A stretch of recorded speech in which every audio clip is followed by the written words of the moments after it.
네, 금융위원장님. 네, 금융위원장 이호곤입니다.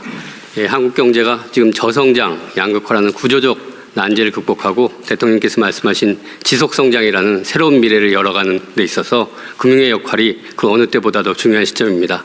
이런 대전환의 시기에 막중한 중책을 맡게 되어 책임감이 무겁습니다. 금융은 미래의 길로 자금을 연결하는 생산적 금융으로의 전환, 그리고 금융약자한테 기회를 제공하는 포용적 금융으로의 전환, 그리고 금융 안정과 시장 질서를 지켜내는 신뢰 금융으로의 전환, 이런 금융 분야의 국정 과제를 속도감 있게 추진하도록 하겠습니다. 열심히 하겠습니다. 제가 어제 인사를 하면서 들었는데 아버님이 10,000원으로 이름을 지려다가 너무 적다고 미래지향적으로 억원으로 지으셨다는데 원래 조원이나 경원으로 지었었어야 되는 건데 그때는 그 생각을 너무 이상적이어서 안 했다고. 네. 네, 오늘 어쨌든 네, 장관님들 또 위원회 위원장님들 이제 함께 하게 됐는데 이제 이 말씀을 한번 드리고 싶습니다. 우리가 가끔씩 잊어버리는 게 있는데 권한을 또는 권력을 가지면 그게 자기 거인 줄 착각하는 경우가 있습니다. 권력은 자기 게 아니죠. 부모님으로부터 물려받은 것도 아니고 태어날 때 타고난 것도 아닙니다. 잠시 국민으로부터 위임받은 거죠. 그 선거를 통해서든 임명을 통해서든 그 권력의 원천은 언제나 국민입니다. 그리고 내가 시험을 받든 선거를 통해서 표를 얻었든 내가 가지고 있긴 하지만 그건 잠시 위탁받은 거죠. 대리하는 겁니다.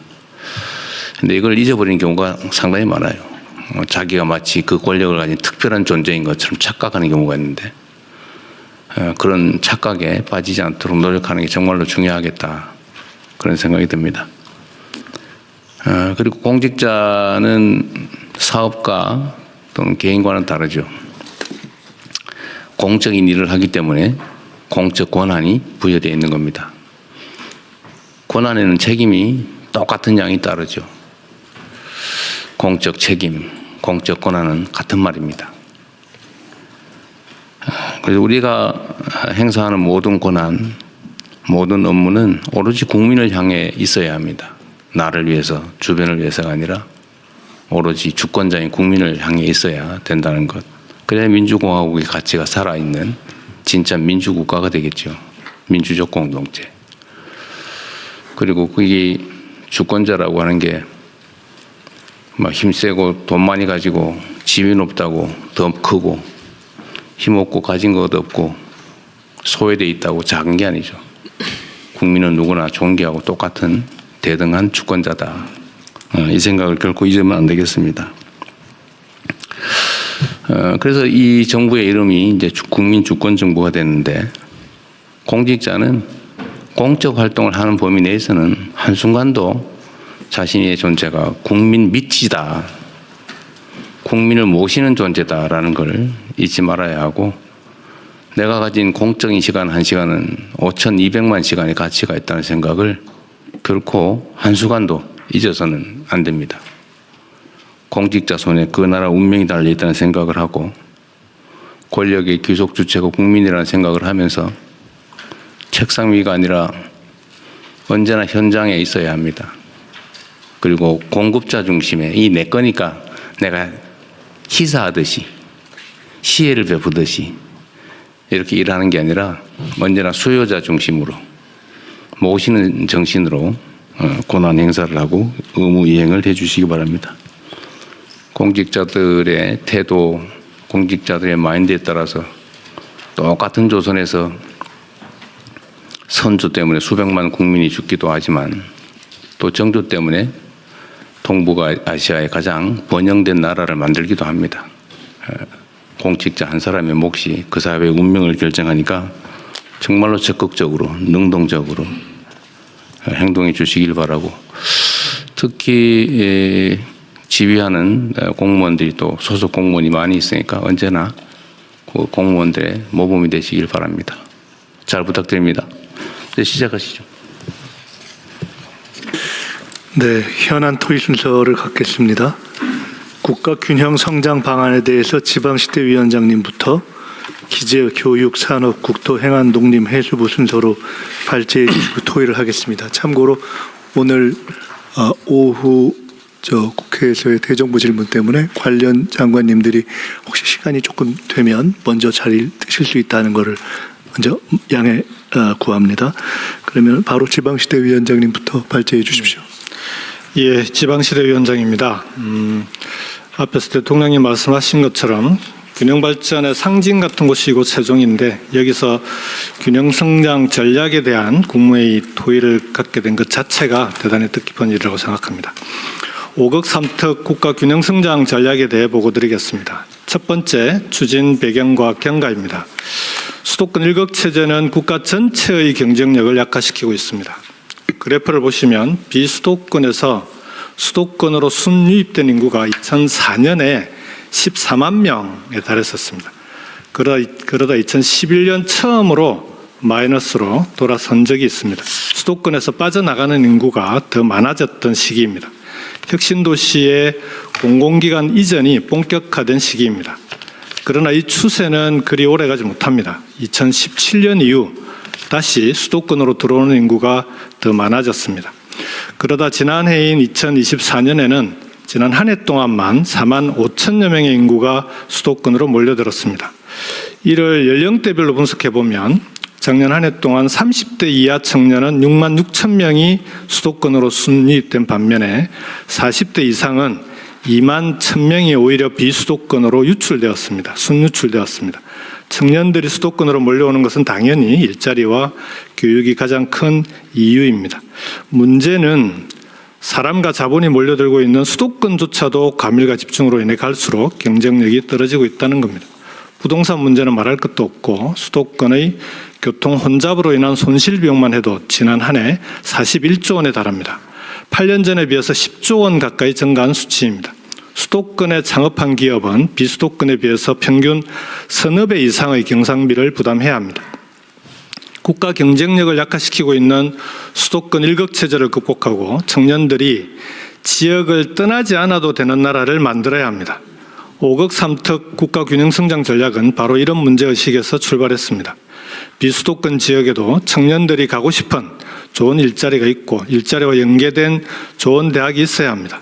창업도 지역에서 투자 걱정 없이 가능해야 합니다. 수도권처럼 자가용 없이도 대중교통만으로 다닐 수 있는 광역 대중교통망은 기본입니다. 그래야 관광산업도 활성화시킬 수 있습니다. 정주 여건과 의료, 문화와 같은 생활 여건의 개선도 시급합니다. 기존의 시도 단위로는 사실상 힘들다는 것을 지금 우리가 마주한 현실이 여실히 보여주고 있습니다. 비수도권도 수도권처럼 권역별로 경제권과 생활권을 만들어야 경쟁력을 가질 수 있습니다. 비수도권을 청년이 자신의 미래를 그릴 수 있는 지역으로 대전환하자는 제안이 바로 5급 3특 국가균형성장 전략입니다.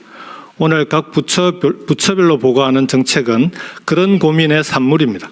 그동안 부처별로 분산되어 추진되던 과제들을 국정기획위원회 단계에서부터 지방시대위원회와 협의를 통해 5급 3특 권역별 경제권과 생활권, 행재정의 3개 범주로 묶어서 범정부 차원의 통합적인 전략과 이행과제를 만들었습니다. 이어서 5급 3특 국가균형성장 전략 주요 내용입니다. 기존 시도별 균등 배분 방식의 균형발전 정책을 초강력 단위의 집중과 연결로 전환했습니다. 경제와 생활, 행재정 3대 분야에 걸쳐서 11개 전략 과제와 36개 추진 과제, 129개 세부 과제로 구성되어 있습니다. 권역별 전략산업 육성과 인재 양성 방안, 광역 대중교통망 구축 등 5급 3특 균형성장 전략의 구체적인 내용은 제 보고 이후에 진행될 각 부처별 보고를 통해서 상세히 밝히도록 하겠습니다. 마지막으로 향후 추진 계획입니다.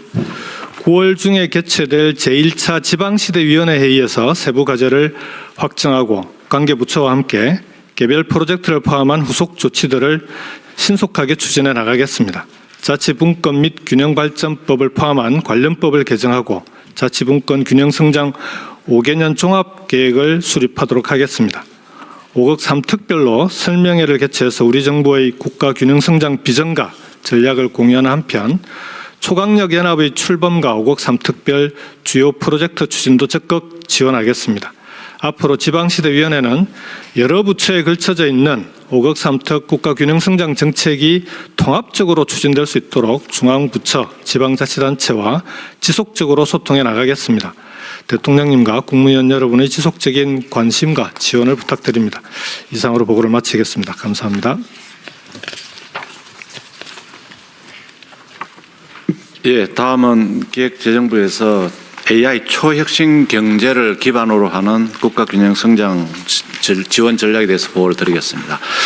조금 전에 김경수 위원장이 보고한 것처럼 왜 청년들이 지방을 떠나느냐? 좋은 일자리가 없습니다. 그리고 지역은 시간이 갈수록 악화됩니다. 좋아지지가 않아요. 그러면은 이 상황을 어떻게 할 것이냐? 그런데 두 번째 보시면 또 재정은 더 늘어납니다. 지방으로. 지방은 재정으로 더 늘어나는데 또 더 발전이 안 되고 이게 이유가 뭘까? 저는 진짜 고민이 많이 해봤는데 딱 세 가지인 것 같습니다. 그 밑에 대응 방안에 보시면 우선은 산업이 있어야 됩니다. 세계적인 산업이 없이 아무리 지방 균형 발전을 떠들어도 안 된다. 두 번째는 그 산업을 지원하는 인력을 양성을 해줘야 됩니다. 그리고 세 번째는 국가 정책이 지금 대통령께서 추진하시는 것처럼 지역에 많은 정책이 중점 정책이 돼야 한다. 이렇게 세 가지를 말씀드리고 첫 번째는 초혁신 경제입니다.